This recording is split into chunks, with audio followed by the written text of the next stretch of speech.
to see how you can automate your spreadsheet with the marketing APIs in 7 easy steps.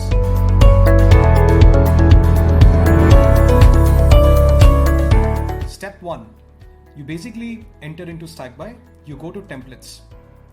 Now select automation enabled stacks and select one of the template that you want to use.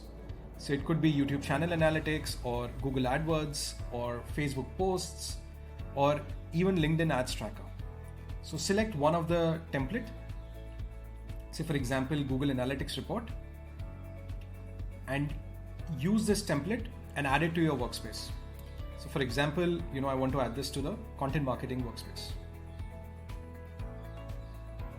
Now once I added it here, I can see within that workspace there is a stack created.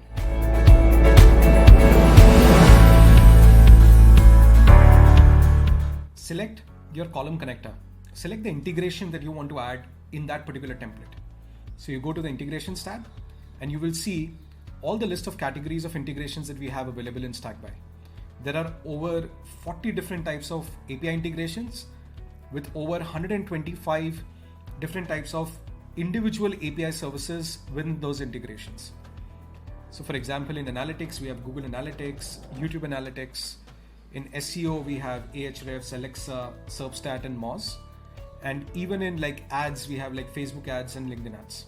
So you select which particular integration you want to add and integrate.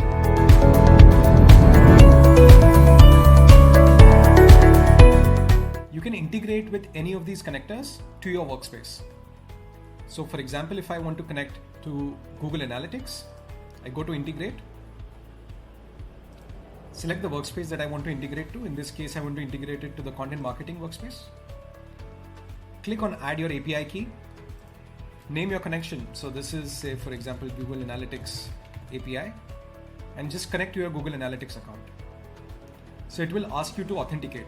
So there are 2 ways to connect. One is through the authentication process, which will automatically connect to your account through your email address or through any of your registered account. And second is by bringing an API key. So let me show you both. So for example, in this case, I can connect and allow and just save it. So this is how you can connect your account. For example, if you want to bring it through an API key, let's just say if I want to add YouTube, select the workspace.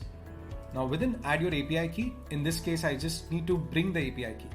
So for example, for YouTube, I need to go to the developers console, the Google developers console, click on credentials. Now within credentials, I create a credential for API key, right? So this is the, API key, that's created. And in the library, I want to select YouTube data API and enable that API or enable that service for that API key.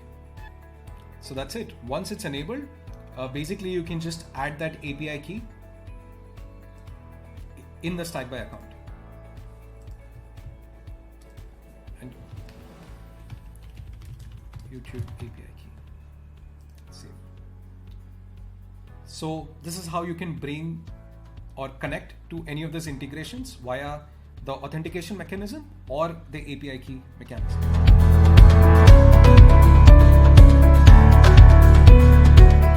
You go to your template and you bring in the IDs within that template. And these IDs are unique to your account. So for example, in Google Analytics, you basically go to admin, you go to your account, your property, your view settings, and get your view ID and just add it there. Similarly for Facebook ads, you basically go to your campaigns or ad sets or ads, click on columns, customize columns, and get the ad set, campaign, and the ad ID and just apply. So you will see all the campaign IDs here. And if you want to bring it from YouTube, you basically get it from the URL. So the channel IDs are from the URL, even the video IDs are from the individual URLs. So just copy these IDs and add it to your tables.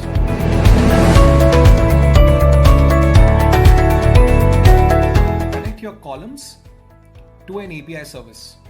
So in this case, I want to connect this to the Google Analytics API.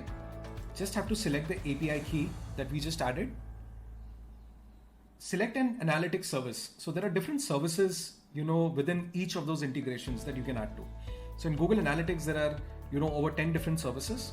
So in this case, I want to bring in the users by the view ID. And then I just have to give the ID column to reference that we just added in any of the columns, and the start date or end date as a reference.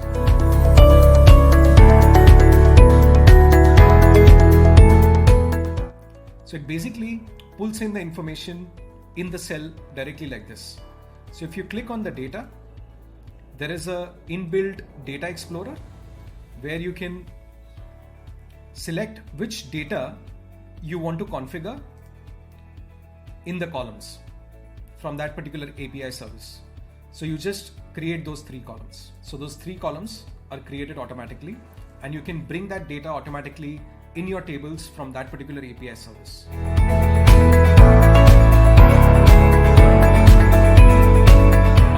Now, once you've connected the column to a particular API service, you can bring in data, for your new, start dates and the end dates, or any of the new rows that you like to add. So just hit on refresh and it automatically pulls in information in your tables. You can also automate this particular column type by scheduling this and creating an automation. So you can set an automation for every day, every 3 days, 7 days, 15 days, or every month at a particular time. And you can choose whether you want to do it for all the rows or only for the new rows that you want to add. So in this case, we'll just add it for the new rows and just schedule this. And it basically gives you when was it last refreshed and how many total API requests has been done. So this is how you can schedule your API column type and just sit back and relax while your table data gets updated in real time.